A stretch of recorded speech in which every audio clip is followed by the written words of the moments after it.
You're listening to episode number 14 of the Indie Film Tribe podcast with me, your host, Angela Matamocha. Welcome.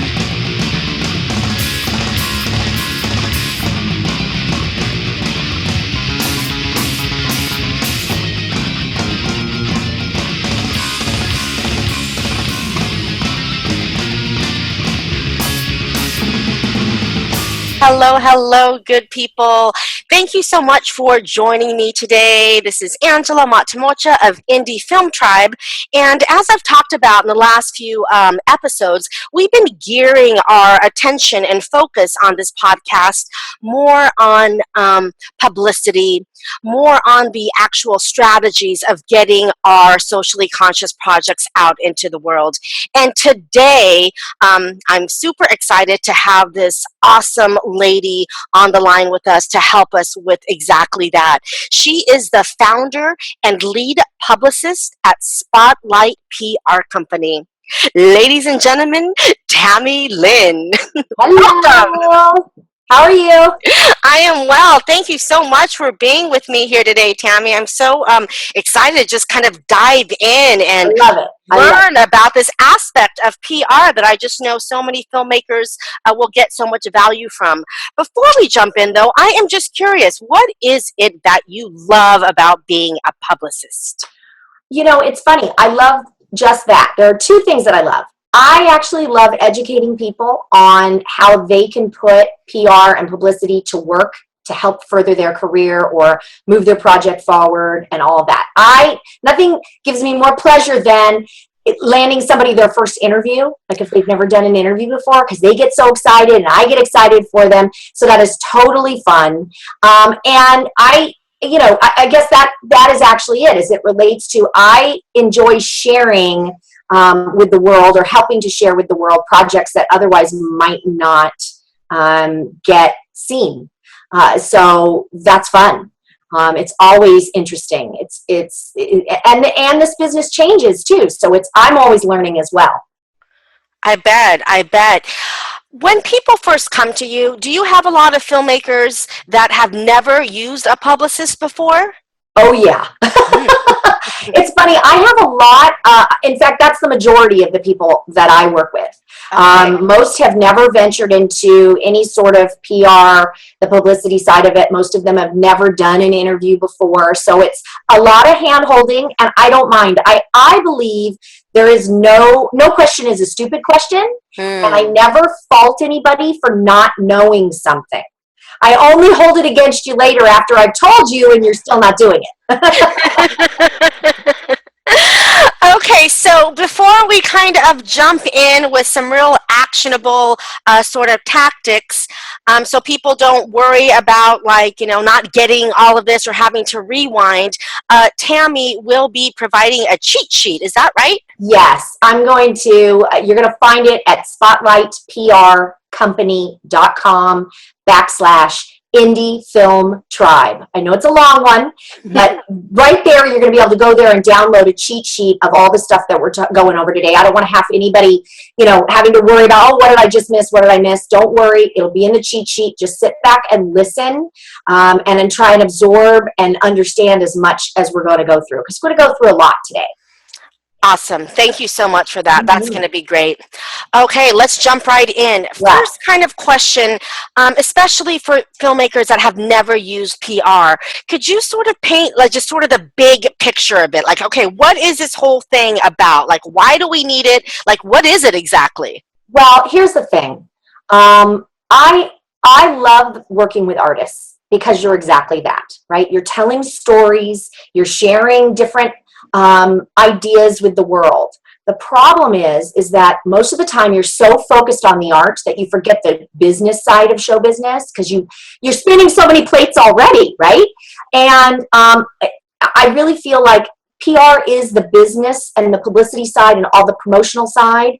It's a necessary side in order for people to actually know you exist and know your project is there. So you can create the most amazing projects, but if nobody even knows you're there, they're not going to find that story, and it's not going to have an impact on the world, which is what I think you're really doing, especially doing socially conscious projects, right? So this is a side that a lot of people get stressed out by because you don't know a lot.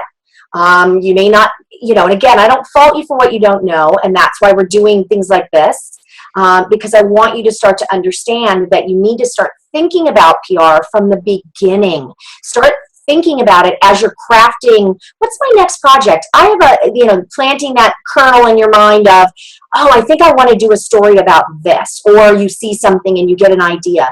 That at that same time, you sort of have to start thinking about, well, how can I position that to get other people interested too? That's inherent in your storytelling, right? You're already looking for what's the most creative and artistic and interesting and unique way to tell that story. So let that publicity side of it, let all the PR be an extension of that. How creatively, what is it that first grabs your attention, right? Think about that. And then from there, it'll help you to figure out how you can plant seeds for other people. And that leads me to, some of the tips that there are three main things that I think that we want to go over today, right? Yeah. Really quick though, before you dive into that, okay. I really love what you said about you have to start thinking about PR at the very, very beginning of your project. Now, I'm thinking, as many indie filmmakers, we have a very limited budget. Oh, yeah. So I think one of the things that people might think is like, I can't afford to work with a publicist. So is this something that we should, at the get-go, it sounds like you're saying, plan into our budget? Yes. Well, plan into your budget, and also the more that you can educate yourself, the more it will save in your budget too, because you're going to walk in, if you do, hire somebody outside, because here's the thing, you can do it yourself. Depending on the size of your project and the size of your budget, you can do a lot of this stuff yourself. It just takes legwork, so it takes time. But if you're planning in advance, which is what I always suggest, then you've got a better opportunity for being able to do it yourself. You're going to have more time to work on it yourself. But on the same note, if you're hiring somebody, I love when somebody comes to me, a client who's got a project, they understand what press outlets they think will have interest in this and why, right? They understand that, okay, I've got a comedy web series and it relates to women, so I'm going to go to Jezebel or Bust or the Mary Sue female focused, female-centric outlets. And they understand that and they know that. I always ask, if you have, media outlets that you want to make sure we hit, tell me. Because, your publicist should be there to try to help you land where you're wanting to be. So the better idea that you have of where that is leading into it, the better chance you are going to get there. Does that make sense? No, it does make sense. So this would be very important then for a filmmaker to know who their audience is, right? Yes, and this relates to all of these tips that we're going to go over today. All right, let's pound out the first one. I'm excited. Okay, so the first one is to get a game plan, get a strategy, right? And part of that is exactly what we're talking about. It's about educating yourself on what you can do, what you want to do, what is within your means, that you are capable of doing, right, versus needing to hire somebody to do. And this can be from a publicist to a marketing team. PR, like reaching out to the press, what I do is very different than direct marketing to an audience. Right. PR and marketing are two different fields, and there are people that are experts in each of those. So understanding even at that level who you need, right, and who you want to bring into your team, figuring out who your team is. Also, it goes back to what we were just talking about, creating that target list. So it really is important for you to understand specifically who covers the types of projects that I'm creating. Who's covering this project that, again, going back to our female-centric, web series. It's a comedy. Okay, so, there are specific reporters out there that cover that type of project. So you're not going to pitch that to a horror outlet, unless it's a comedy horror female centric. I mean, you can get really super specific, right? And that's the more specific you get and are understand that there are people that cover and who they are that cover exactly what you're doing, the easier it's going to be to understand how to position it so that they'll have interest. Okay, that's great. Real quick, I just want to back up for a second. You said something, and I just want to make sure that our listeners understand, especially those that have never, used someone in PR or someone that doesn't even really understand marketing. What is the difference between PR and marketing? Because in my mind, I'm thinking, oh, PR marketing. It's almost like one sentence. Right. What is the difference? Well, what they do work hand in hand often. Okay. Think of PR, or think of PR is related to press. It's related to getting coverage, whether it be television, whether it be, print, whether it be radio, any podcasts, bloggers. Anytime you're reaching out to get coverage about your project or a review, whether it's a feature article, any of that, that is PR. That is publicity, right? Marketing is a direct outreach to reach your audience directly. So that can be flyers, that can be billboards, that can be paid advertising. That's those Facebook ads or Twitter ads that you're running. That is marketing. So they have a different audience. Right. So I'm just trying to strategize this out in my mind. So let's say, I go to you, for example, to get some interviews, right? So now I have some interviews, whether they're online in blogs, but then my marketing strategy is the job then to get eyes on my PR. Is that what the marketing does? That's something that you should be doing. So yes, anytime that you land an article, you're going to want to share that on your social platforms or, any way you can. Yes, you can boost a post that's got that article in it because again, that all establishes credibility, right? That's going to go to, not only are you going to get some fresh eyeballs on your project, which is a sort of a perk of having that article land in that publication because it goes to their readers, right? Whatever their audience figures are, they're all going to see that article, and they may even do some promotion of that article, whether it's sharing on their social media outlets or however they want to tweet it out or whatever. But use that article should be used as a tool then for you so that it doesn't become, because a lot of times people feel like, oh, I'm being braggadocious. I don't want to just keep saying to people, oh, go watch my project. Here's the link. Here's the link. Here's the link. So what you do instead is you say, check out this article. Thanks, Entertainment Weekly for covering us. And then you share their link, which leads to their article, which then in turn leads to your project, right? So that it's a way for you. It just gives you another tool for marketing purposes, and will help to create some fans. That is a byproduct of the article itself. A lot of people mistake that. Just because you land an article doesn't guarantee that you're going to get more fans or more followers. It doesn't, or more views. That is the icing on the cake. The cake is the article itself, because that adds a layer of credibility and gives you something to market further. It gives you another tool. So that's really, and I know that's hard because ultimately what you really want are the fans, right? And they will come from that article typically, and especially if you then share it and use it correctly and use it in ways in your additional promotional marketing. But it's not, it's not the end all be all. Just because you get an article doesn't guarantee or doesn't necessarily mean that every single one of their viewers or their audience is going to go watch your project either, right? So you'll get a percentage. Right. And that percentage can change, depending on the outlet, depending on the topic of, the subject of your film, depending on when you're releasing. I mean, there's so many factors that play a role in that.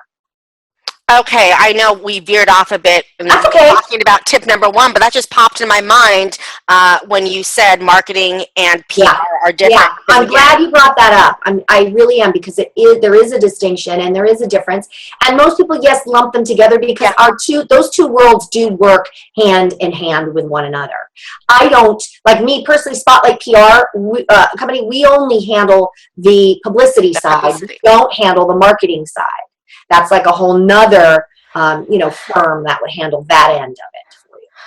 All right, so if I'm an indie filmmaker and I'm like, okay, I want to get some eyes on my, landing page for my film or my trailer, what have you, I go to you and I say, okay, Tammy, I've got the socially conscious content project about women.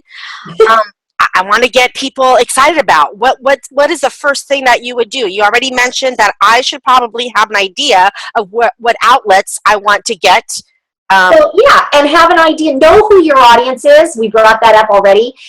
You should, as a creator, already have in mind who your ideal audience is. Most of the time, you know who's going to appreciate what you're doing, or you have an idea at least. And that's a lot of it, is come to the table ready to brainstorm about that. Because the more that I only know what you share with me, right?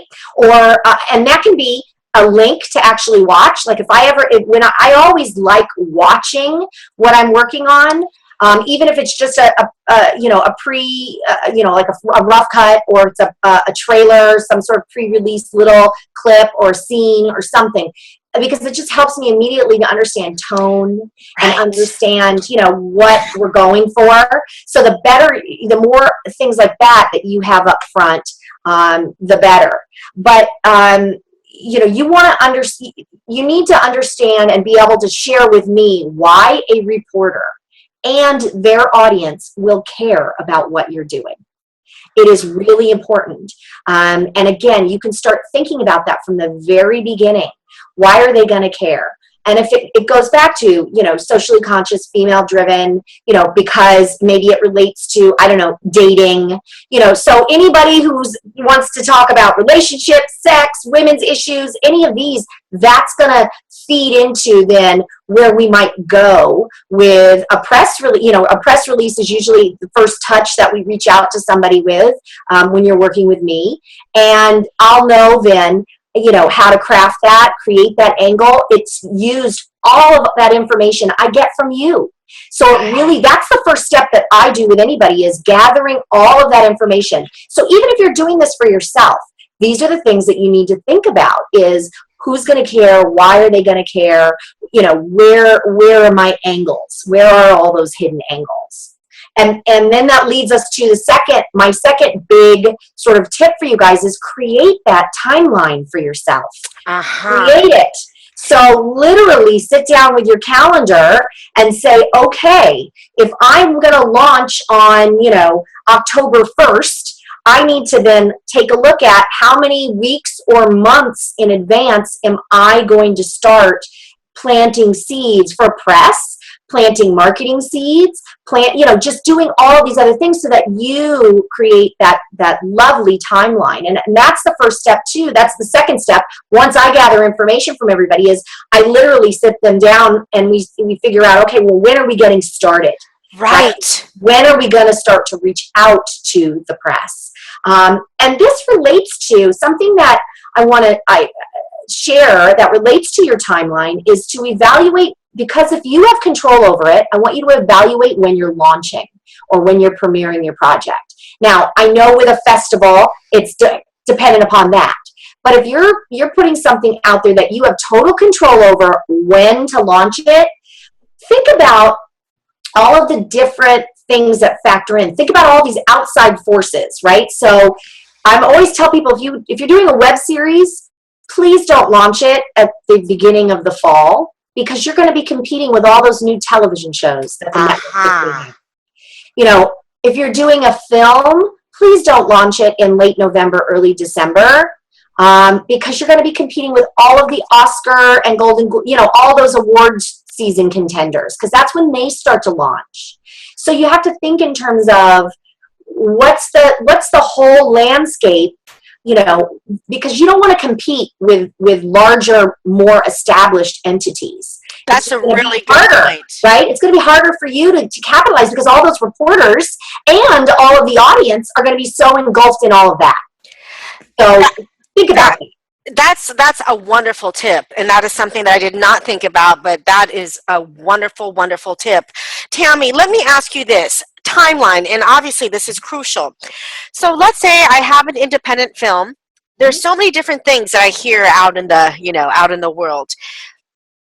Independent filmmakers are always told, start building your audience early. Start building your audience early, right? So you got to start getting the momentum, the buzz, if you will, of your project early. But let's say, like you said, you have to have a timeline. If my, film is not premiering for like 6 months, will I not wear out my audience if I'm talking about it for 6 months leading up to the actual premiere? Do you know what I mean? I know. Yes. And yes, you will. Depending on how often and how much and what other strategy you're doing. So I'm going to suggest that you can build an audience by, again, first determining, well, where does the audience live that I want to capture, right? So you start social media, you start socially engaging with that audience without necessarily promoting anything. Just start having conversations with especially the outlets that cover those, or the fan bases, especially like on Twitter or whatever. There's groups of people. There are people who have large followings that might be sort of where your audience lives. Start engaging. Start getting to know them. Start getting to know their audience. Start interacting. Every once in a while, drop something in about your project. A project I'm working on. Love this idea. I'm working on something now. But don't do it all the time. Instead, give them shout outs. Say, love this. Start building that relationship. Instead of it just being promotional 6 months out, build the relationship 6 months out, so that then 2 months out, when you start really wanting to promote, then they start to see, oh, well, they're getting ready to do something. Oh, I know them. I recognize them. Yeah. Oh, that's cool. And then it establishes a rapport. Right. It's networking. Right? It's start networking with the sort of the people who have a larger audience than you, that you want to attract the same, their audience. You want to live in that same realm that they do. You don't have to do it by feeling, again, braggadocious or whatever. Right. You can just be yourself, be relatable, ask questions about them, engage, participate in their live Facebook whatevers, or start to be a presence in that area, which is why I say figure out where your audience lives. Right? So early, you can do that is when you're creating the project, because you already know who you think you want to target. Just figure out some of the areas they populate online. The stuff they're reading, and share a certain reporter. If there's a reporter that you really love that writes for a specific outlet, and you think that this is something they might cover, that your project is something they might cover, start engaging with them early by just sharing what they do, commenting on what they do. Again, especially like with Twitter or with any of the others, people pay attention to not just who's like going like, but who's engaging, right? Right. And commenting and sharing. And you start doing that with some regularity, they're going to notice. And you don't have to do it with, don't get overwhelmed, right? Right. So pick maybe 5 to focus on at a time. And focus on those 5 for, several weeks. And then as you notice that they start to follow you, or start to engage with you, or start to respond, then you've got them. Right? So then you don't have to do it quite as often with them. So maybe add another one into the mix so that you can continue to build and grow. I really like this, Tammy. I really like this. And I just want to reiterate for our listeners. So what you're saying is maybe find 5 sort of people that are in the groups that you think would love your film. But you're saying to get into these groups and not drop news about your film, but simply get to know these people, start a rapport, start to engage. And Yes. just one at a time. You're saying just start with 5, so Right. it's not overwhelming. Pick 5 influencers, and that's that will not be overwhelming then. You know, you do it where you go to, you know, or you could pick 7 and do 5 and engage with different one each day of the week. Do it during the weekdays, and once a week you engage with that person. You know, it'd be nice if you could do it a couple of times. The more you engage with them, the more quickly they're going to notice you. Right. So think of it in terms of that. So it just depends on how much time you have to dedicate. But if you have some time, or pick 3 and engage, you know, 2 or 3 times a week with just those 3. That may be more doable, just depending again on how much time you have to dedicate to it. But a little bit of time all along is going to go really far. And I really like this, what you're saying, because sometimes I feel like, gosh, when I hear people saying, oh, you have to keep, you know, putting out content and, you know, talk about it for like 6 months in advance, in my mind, I'm like, what the hell am I going to talk about for 6 months? Yeah. But this feels doable. This feels doable. It's like, oh, I can start engaging with my audience well in advance, before I have a trailer, before I have a poster, and just start seeing what this audience is talking about. Right. Like what you said, where do they live? Right. Yeah, you're gonna pick up pretty quickly on what really captures their attention. You know, you're gonna see how many likes is somebody getting, how many shares, how many comments, and pay attention to what that post is. And pay attention to what grabs you too, because again, if you're authentic about it, and you're probably creating a project that you are interested in. So you're looking for other people like you, right? Yes. Yes. So, you know, be authentic about it. I'm not saying that anybody should be inauthentic at all. Right. But truly look for, you know, where that audience is living, what they're doing, what their interests are, because it's going to make it easier for you to understand how to grab their attention, you know, what news hook or what PR angle or what, just when it comes time to create that press release, you know, you'll be able to share with me, I think this might be a possible idea. You know, and then it's, you know, people who come to me with possible ideas about what they think the story angle is, so you know, the press release pitch, the headline, or any of that. Oh my gosh, they've done, you know, I love that.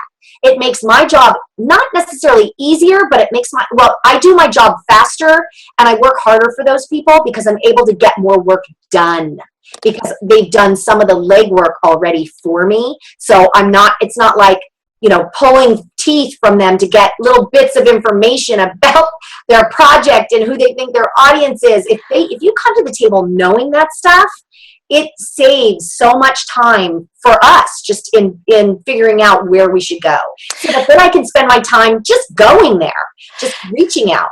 So let me just to clarify, would an example of this be, for instance, I'm spending, let's say, 5-6 months really getting to know the person at Huffington Post, for example, that talks about health and fitness. Yes. Let's say that's my angle, right? So we've been talking, I've been sharing their articles, we like each other, blah, blah, blah.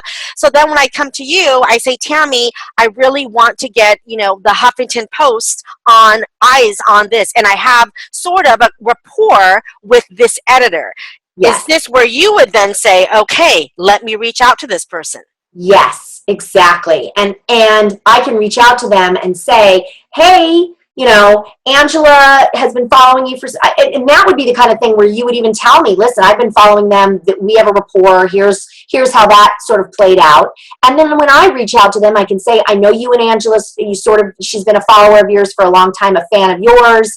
She's, you know, she really liked the way you covered this particular project, and we think that it would be a great way and a great angle follow-up piece to that would be her project, you know, is coming out, and it would be a nice way to segue into yours. Does that make sense? So I can use any little bit of information like that, because here's the thing, no publicist or even team of publicists are able to know every single article that comes out.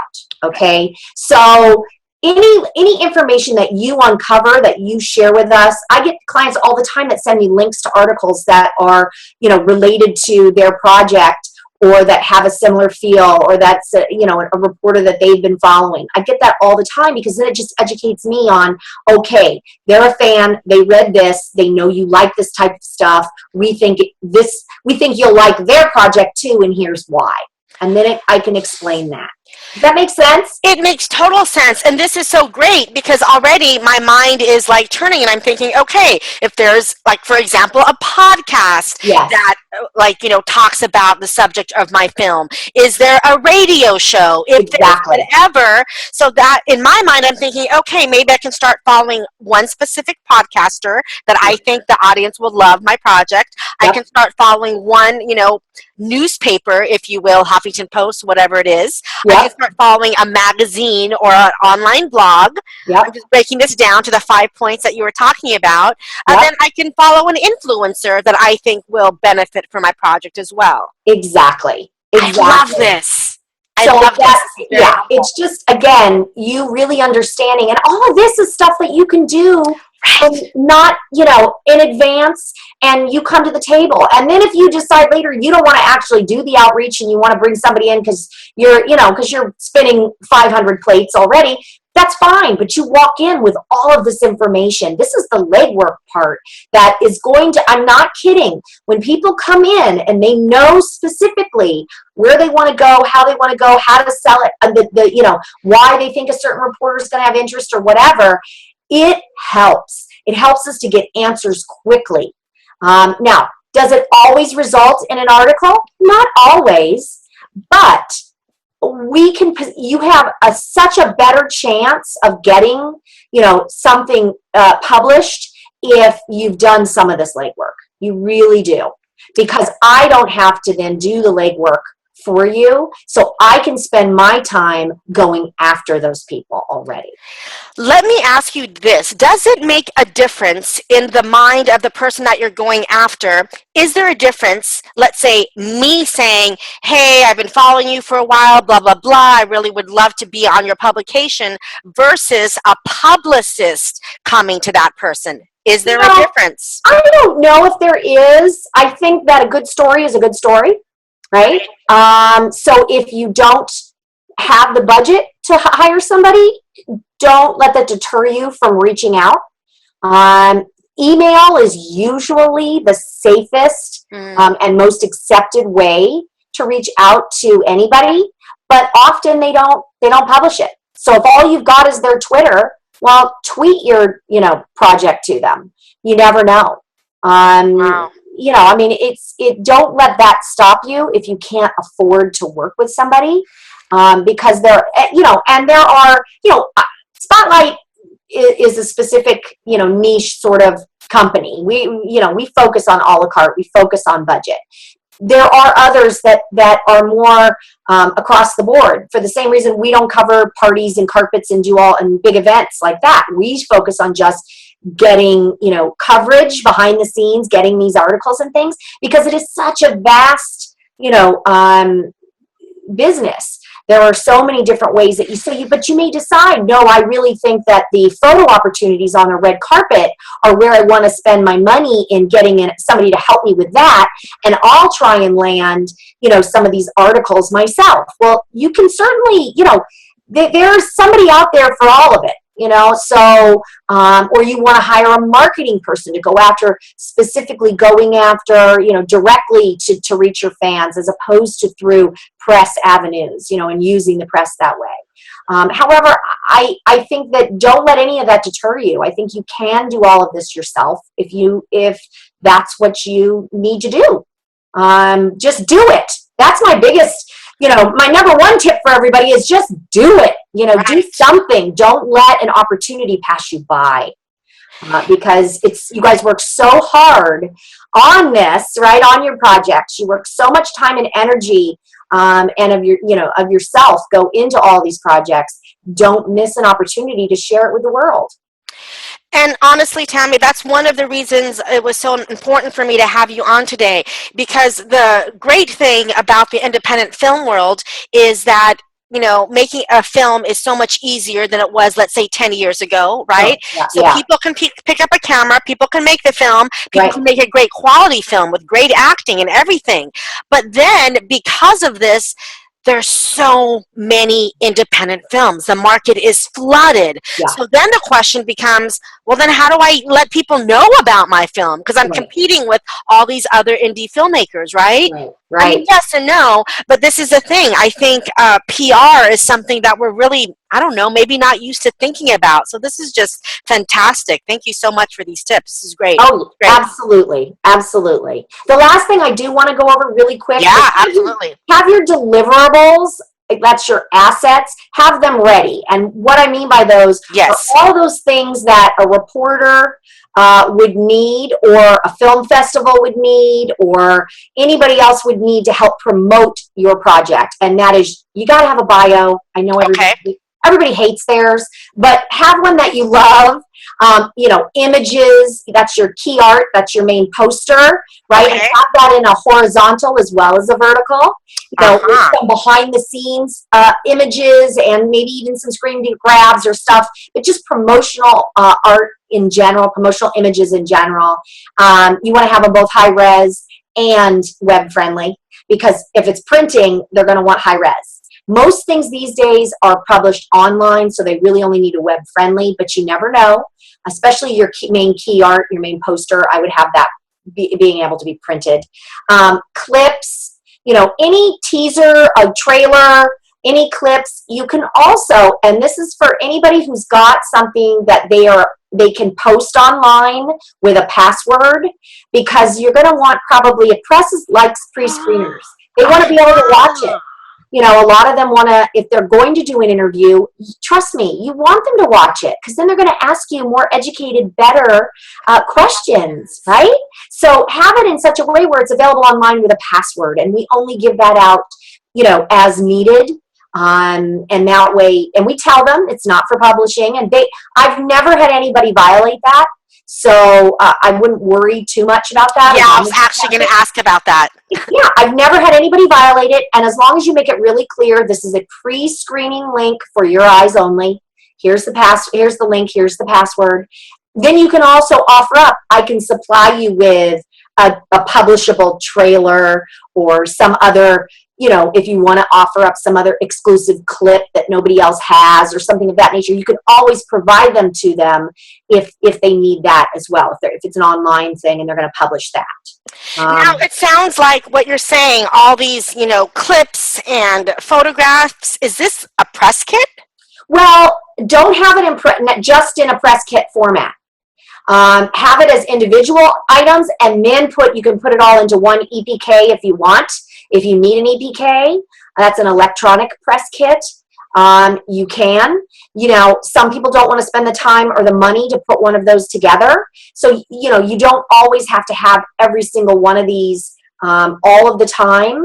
But, the bio, I always just like to supply them. I think that's smart. I think people, reporters want to get an idea of where you're from, and how you got to where you are, and what you're doing, and why you're interested in what you're doing. They need images. They might need a clip or two of some sort.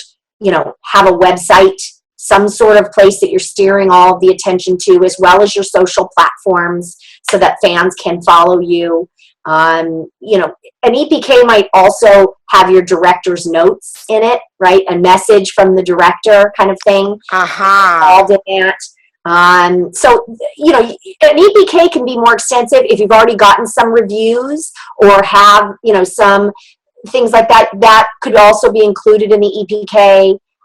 There could be bios for all of the key players, your stars. Would you mind just sort of, is an EPK something that a filmmaker can create on their own? And if so, what goes in there? Well, that's all of these things can go in it. So they really are different. Different ones have different requirements. Sometimes you have to submit an EPK for a specific festival, or they may ask you for all of, certain things, and you may put it all together in a packaged EPK. Other times you'll just send them as separate attachments as requested, if somebody requests a bio. A lot of the times, a reporter is not going to need a bio from your lead actress. unless your lead actress is somebody they're interviewing. So, they're going to need, specific information that relates to the interview that they're doing, and not necessarily information that a festival might want more, more the director's notes and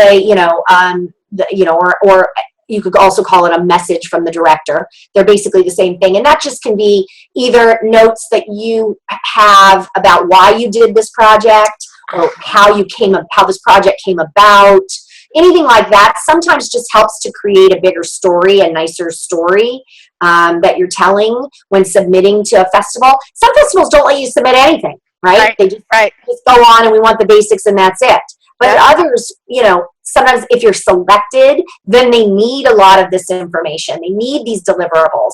And it's really up to you if you want to put it all in one package or if you want to have it individually, if you can afford to do both. And yes, you can do all of this yourself, or you can hire somebody to do it for you. And is this something that Spotlight PR company does? We do create EPKs. We do write bios. We do, a lot of that, yes.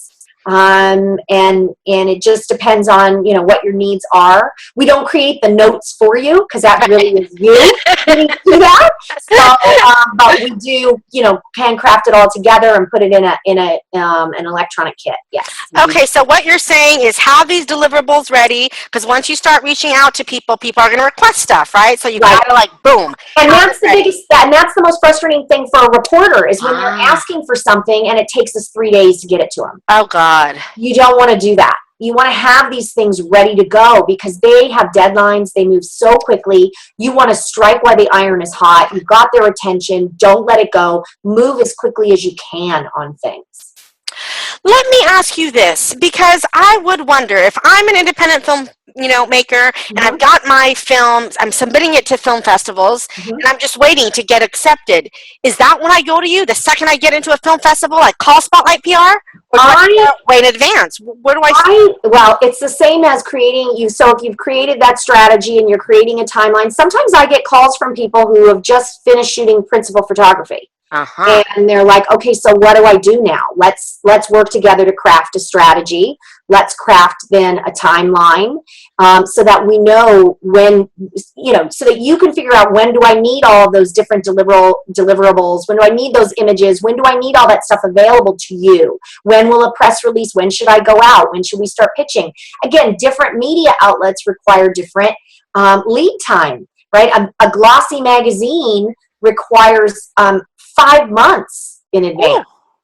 Okay, so an online blogger might only need, a few days and they can turn something around if that's all you've got. Now, in general, I like to start reaching out, especially because the majority of the press right now is online.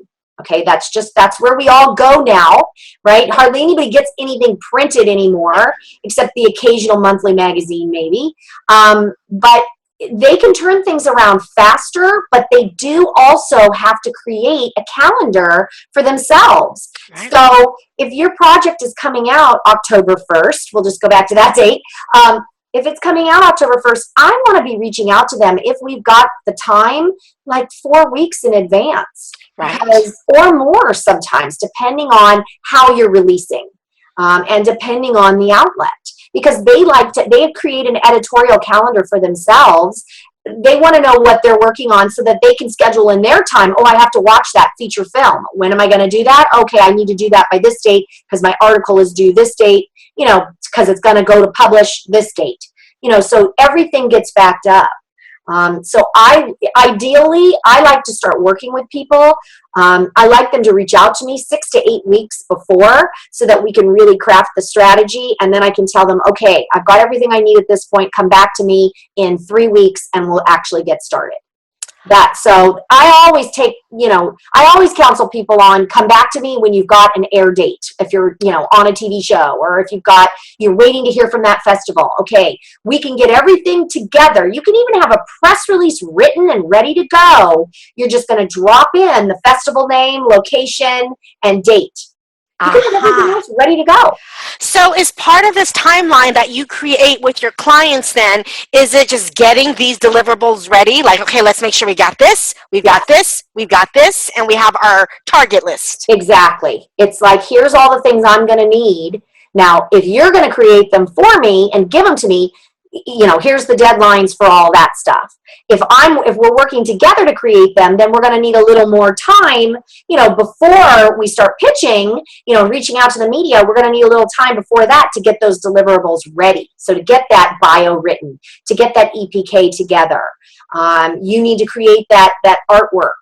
We don't create artwork typically for people, the poster. Right. Most people come to the table with that. And clips, so for example, it's always great to have some sort of a screening element, even if your film is not complete and it's a maybe, they'll forgive sound a little bit, they'll forgive coloring a little bit. If you're, even if you can just pull a good meaty scene that is at the heart of your project, have some sort of clip available for somebody to screen. Because again, it just gives them an overall, they're going to look at quality. They're going to look at, and if we tell them it's a rough cut, they're working on sound and color mixing right now, I'll tell them when I send them the link so that they can forgive that. Okay, but is the quality in the writing? Is the quality in the way it's shot? Is the quality, in the project? What's the tone of the project? What's the topic and subject matter? I mean, they can gather all of this from one scene. So, this is so great, Tammy, because I would have never thought, okay, well, my project's not even finished yet. In my mind, I'm thinking, finish the project. Right. So this is such wonderful information for filmmakers. They can actually grab that meaty scene and just start sending that out just to get eyes on it and get people interested. That's absolutely. And something you could do, too, is just finish that scene as far as get that as perfect as you can get it while you're finishing up the rest. You know what I mean? So if you know that scene and you've hit that scene with your editor and you've locked that scene, maybe even just that scene, you go ahead and color correct and you go ahead and sweeten so that you've got that all ready to go and looks gorgeous. And then we can just share that clip and say, this is a pre-screener, it's for your eyes only, it's for press purposes, but it'll give you an idea of the project. Got it. That is fantastic. I love it.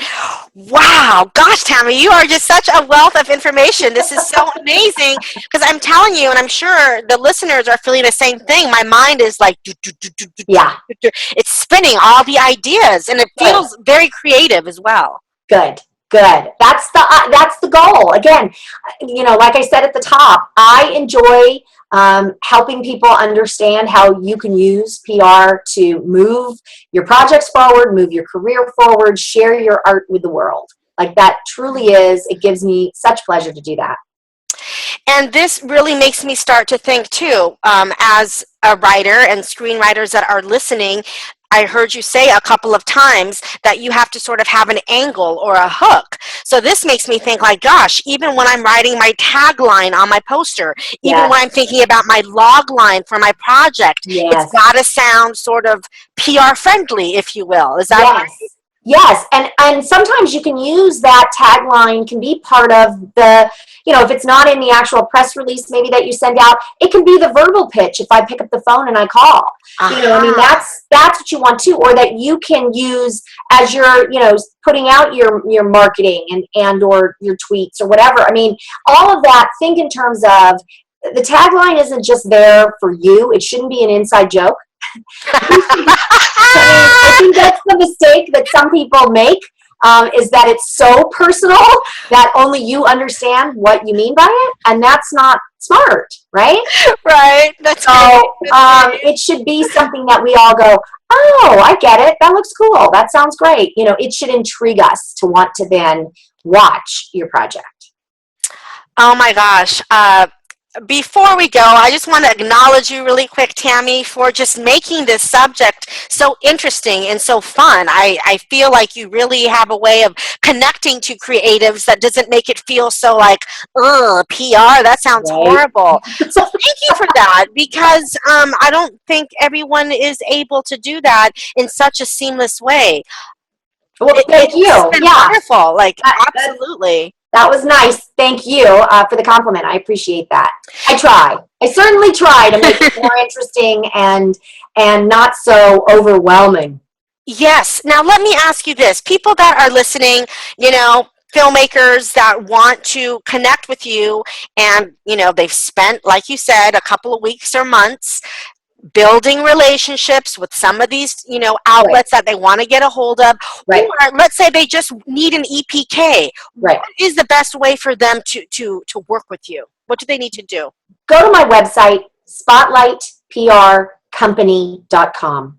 You can email me. It's info@spotlightprcompany.com. You can call me. My numbers, it's all right there on the website. You can gather more information. I've got, my blog is on there too. You might read up on some of that. Not everything is tailored to filmmakers. Some of it's tailored to actors as well, but there are such hybrids these days. A lot of people who started on camera are going behind the scenes and becoming the hybrid actor and creator now.